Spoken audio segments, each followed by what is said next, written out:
Bismillahirrahmanirrahim. Makanya dimanapun para ulama pasti akan mengajak umat untuk banyak bersolawat pada Nabi Muhammad Sallallahu Alaihi Wasallam.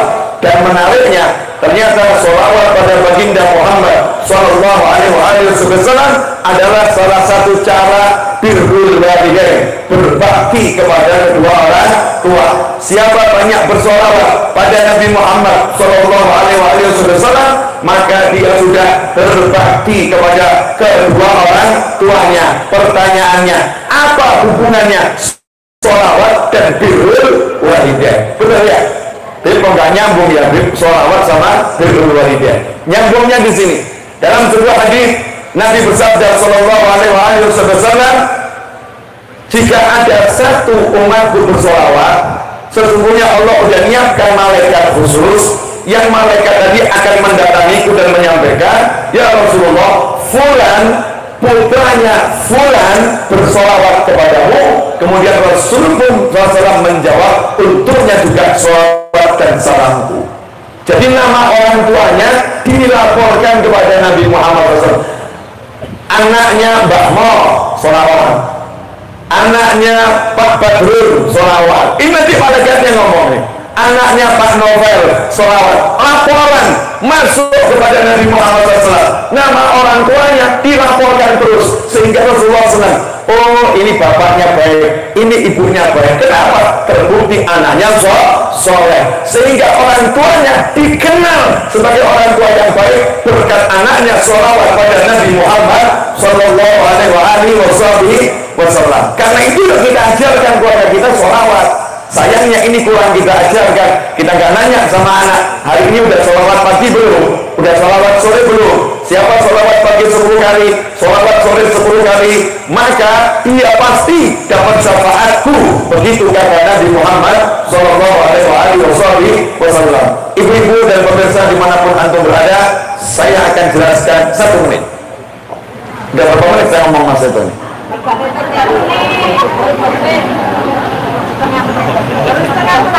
Berapa? Mas Eto nggak lihat itu berapa menit ya? Biasanya langsung bisa jawab. Error Mas Eto. Lihatnya bisa error.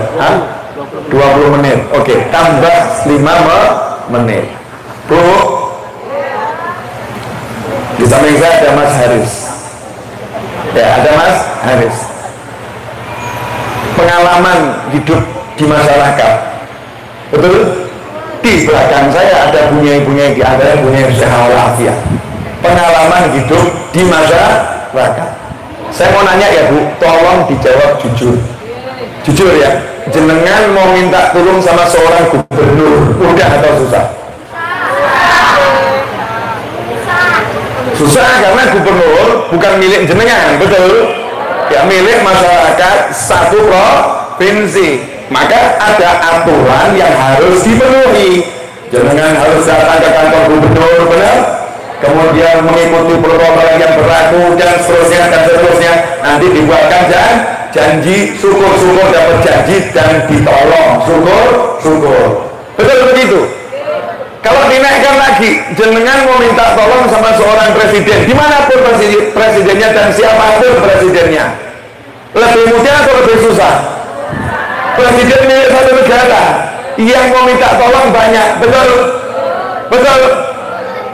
Nah sekarang kalau mau minta tolong sama Nabi Muhammad SAW itu mudah atau susah?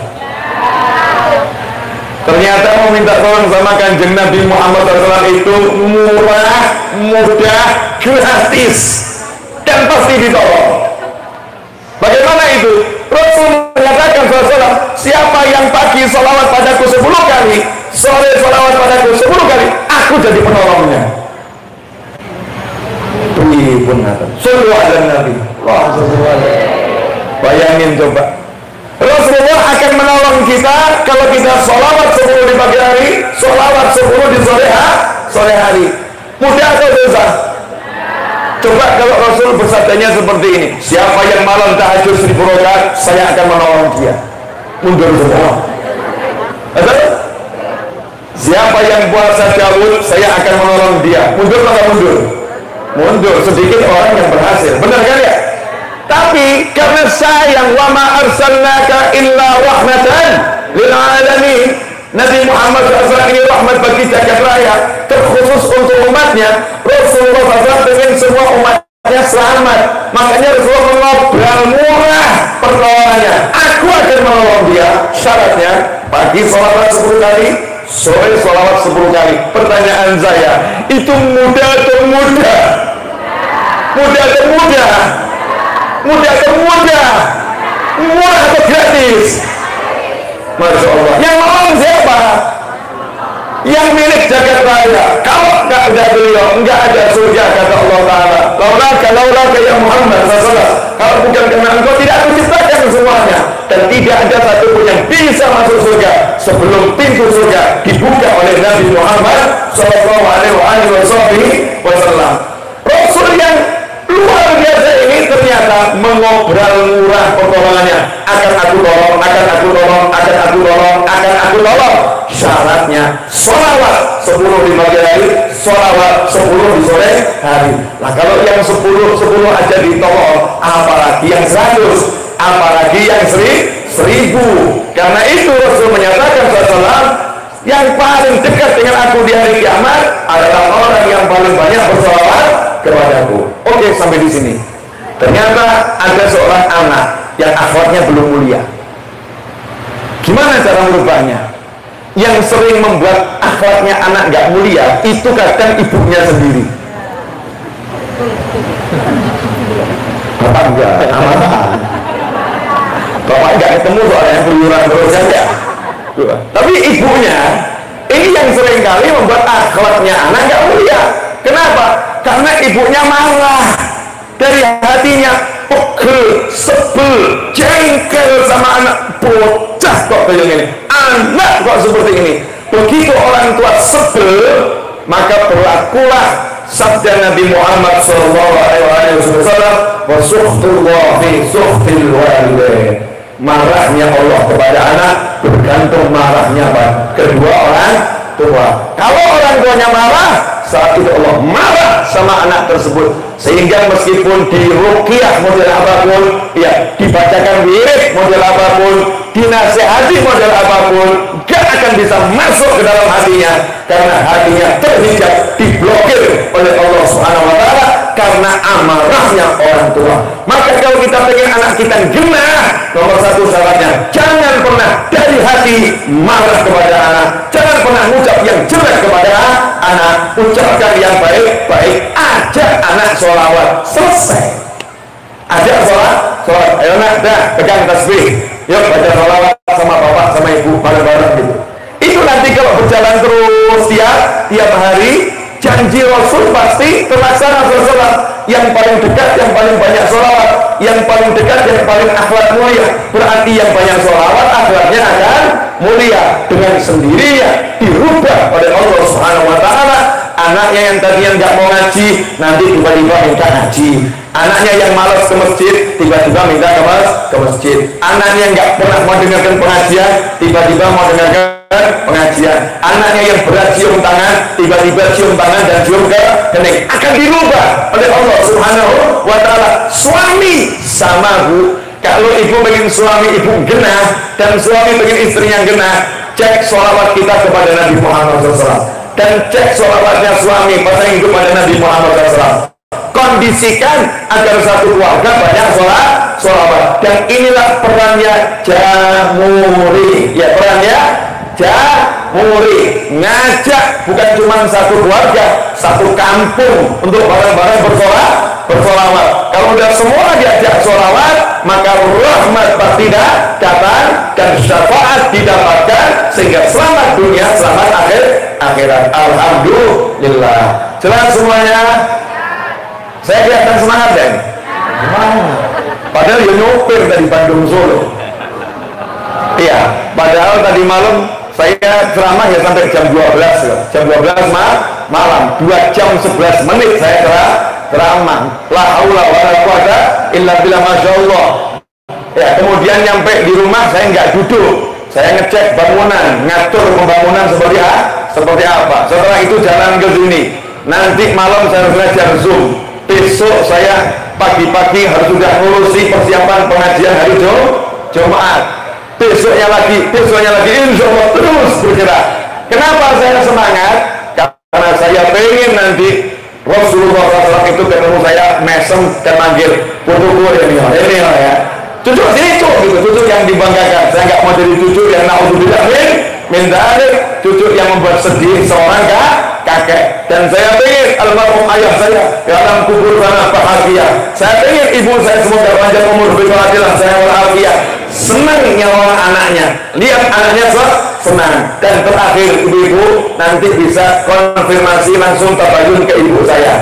Ini amalan ibu saya sewaktu saya bayi. Jadi kalau pengen punya anak yang lebih hebat dari Habib Novel, pengen punya anak yang jauh lebih baik dari Habib Novel, kalau pengen punya anak yang ahli Al-Quran, ahli sholawat, berakhlak mulia, resep ibu saya ini amalkan. Kalau punya anak kecil ya, cucu atau bayi, amalkan. Dulu ibu saya itu kalau mudah saya begini, la ilaha illallah, la ilaha illallah, Muhammadun Rasulullah, Naufal Waliullah. Kalau mudah saya begitu, sambil didudukkan banyak ibu saya. Betul Pak ya? La ilaha illallah, la ilaha illallah, Muhammadun Rasulullah, Naufal Waliullah. Kok sama si bayi kok? Kalau udah gerak yang bundung bareng ya. Masih bayi, dikutannya begitu. Nah ini ucapan baik seorang ibu, sederhana, simple, mengucapkan kalimat tahlil, kemudian menyebut nama Nabi Muhammad sallallahu alaihi wasallam, kemudian doa Naufal waliullah, semoga anakku yang namanya Naufal ini jadi waliullah. Maka saya yakin, seyakin-yakinnya saya suatu saat nanti pasti akan jadi waliullah, karena doa orang tua gak mungkin ditolak sama Allah. Doa walidain, doa kedua orang tua untuk anaknya pasti kabul, meskipun orang tuanya kafir, apalagi orang tuanya muslimah yang taat pada Allah Subhanahu wa ta'ala. Makanya ibu-ibu kalau usah repot, anaknya walaupun udah gerang waktu tidur udah lus la ilaha illallah, iya dipikirin, kemudian dikatakan kalau namanya Budi waliullah, namanya Selamat waliullah, dengan senang hati. Itu doa yang baik. Sekarang yang begini ini hilang, yang ada goyang TikTok, yang ada goyang TikTok, sama anaknya bayi goyang TikTok, nggak ada zikir, nggak ada sholawat, nggak ada kalimat-kalimat berubah, hilang. Orang-orang tua dulu sederhana, mungkin lagunya nggak jelas, tapi maknanya jelas dan diterima oleh Allah Subhanahu wa ta'ala. Alhamdulillah. Dan alhamdulillah sejak pulang umroh sampai sekarang saya belum lain. Saya pulang umroh hari Jumat, landing di Jakarta jam 8 pagi, kemudian lanjut pada zuhur habis Jumatan ke puncak. Dari puncak ceramah sampai jam 12 malam, paginya hadir akad nikah, siangnya terbang ke Solo, sorenya jalan ke Madiun, sampai subuh di Madiun, muter terus sampai hari ini. Senang hatiku, hati saya senang. Kenapa senang? Karena ketemu orang-orang yang menyenangkan. Kalau mau uang ruwet aku mau, saya nggak mau ketemu orang ruwet. Ketemunya orang-orang yang menyenangkan, orang-orang yang duduk cari ilmu, orang-orang yang duduk ingat sama Allah, orang-orang yang duduk ingat pada Nabi Muhammad sallallahu alaihi wasallam. Jelas itu? Tolong suarakan di majelis, di pengajian, di rumah, di kantor, dimanapun duduk kalimat sallallahu alaihi Muhammad sallallahu alaihi Nabi Muhammad. Suarakan itu, siap? Ada orang sholawat. Nanti kalau suaminya marah, ibu sholawat, kemudian ingatkan, Pak, sholawat ya Pak, tapi hati-hati, mungkin mengeluh ngomongnya. Ya mungkin lebih marah lagi kalau suaminya nggak pernah ikut pengajian. Kalau udah pernah ikut pengajian, Pak, sallallahu alaihi Muhammad, mau nggak mau dia akan jawab, Allahumma sholli wa sallim alaihi. Mau marah lagi, sallallahu alaihi Muhammad. Mau nggak mau dia sholawat lagi, akhirnya sakaratul buh kan begitu selesai. Nggak ada kalimat jelek yang keluar, insya Allah yang keluar yang baik. Jazakumullah khairan.